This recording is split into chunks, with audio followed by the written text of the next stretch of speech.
Bismillahirrahmanirrahim. Sebutkan dalil yang melarang berpolitik, sehingga Salafi tidak mau berpolitik. Ini ada pembahasan ya panjang. Politik itu yang Salafi tidak masuk padanya, itu pada politik yang dikenal dengan masa sekarang ini. Ya, tapi kalau politik dalam artian siasa syariah, itu ada pembahasannya dalam ilmu fikih kita. Dan ada buku-buku khusus tentang siasa. Ya, Syekhul Islam menulis buku judulnya Siasa Syariah. Ya, dan itu diajarkan dan diajarkan.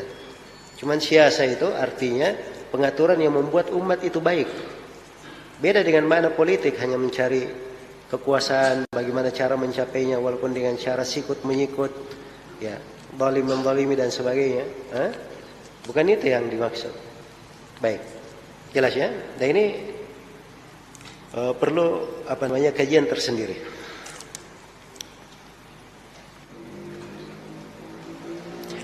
Saya selalu mencoba untuk menjalankan sunnah Rasulullah SAW, namun ketika masa futur menimpa saya meninggalkan sunnah-sunnah tersebut.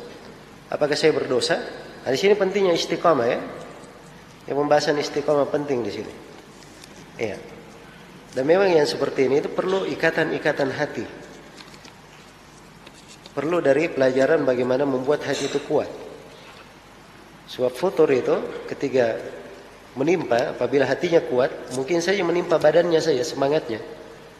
Tapi kapan hatinya kuat, maka dia akan selalu menjaganya. Ya, karena itu lihat ya dari sebagian as-salaf, bagaimana kekuatan mereka.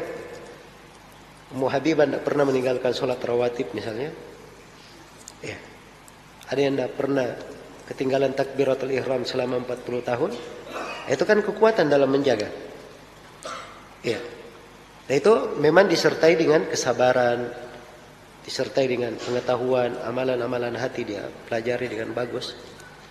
Ya. Jadi obatnya kalau dia misalnya penanya sampai sekarang ini anggap dirinya sulit, obatnya ada 2 secara ringkas atau ada 3. Yang pertama, dia perbaik dirinya dalam mempelajari ilmu.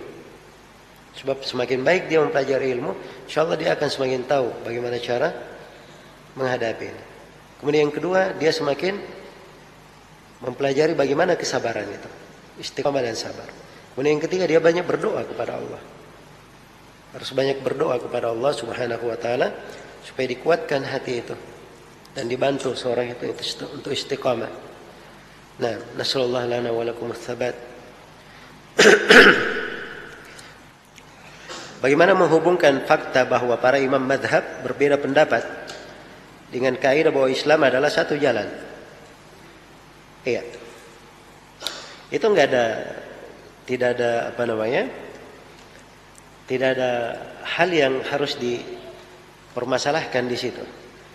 Karena perbedaan di dalam madhab itu terkait dengan pembahasan-pembahasan fikih. Ya. Dan memang di pembahasan fikih kadang Nabi SAW memberikan ketentuan, beliau juga membukanya dan memberikan peluang untuk berbeda pendapat. Karena itu perintah Nabi untuk para sahabat supaya sholat asar di Bani Quraidah, kan itu para sahabat 2 pendapat. Jadi Nabi berkata, la yusalliyanna ahadukumul asra illa fi Bani Quraidah. Jangan sekali-sekali di antara kalian ada yang sholat asar kecuali Bani Quraidah. Berjalanlah pasukan. Di tengah jalan sudah mau keluar sholat asar. Maka terbagi 2 para sahabat. Ada yang berkata ini sabda Nabi, maksudnya kita itu berjalan cepat sampai kita berada di Bani Quraidah di waktu asar. Dan kita sholat asar. Tapi ini karena sudah keluar waktu, ketentuan Nabi, kita tidak boleh sholat di luar waktu. Maka mereka sholat asar di jalan. Ya. Sahabat yang lainnya tidak. Setelah keluar waktu sampai di Bani Quraidah, baru mereka sholat di sana. Dan Nabi SAW, ya, ketika diberitahu tentang hal tersebut, beliau tidak menyalahkan seorang pun dari keduanya. Jelas ya? Maka ada hal-hal yang memang terbuka di dalam perkara. Tapi jalan dalam memahami masalah semuanya sama. Tidak berselisih mereka. Semuanya berpegang dengan apa? Hadits Rasulullah Sallallahu Alaihi Wasallam. Ya, tapi di dalam pembahasan akidah itu tidak ada perbedaan di kalangan para ulama rahimahumullahu taala.